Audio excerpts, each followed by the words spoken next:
Hello and welcome back to my channel. In today's video, I'm going to show you why too many fake messages in NGL app. So let's get started.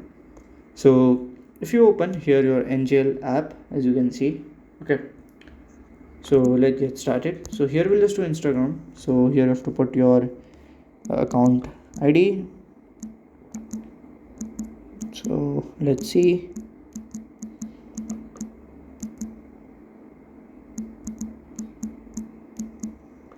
Let's do next. So here we skip.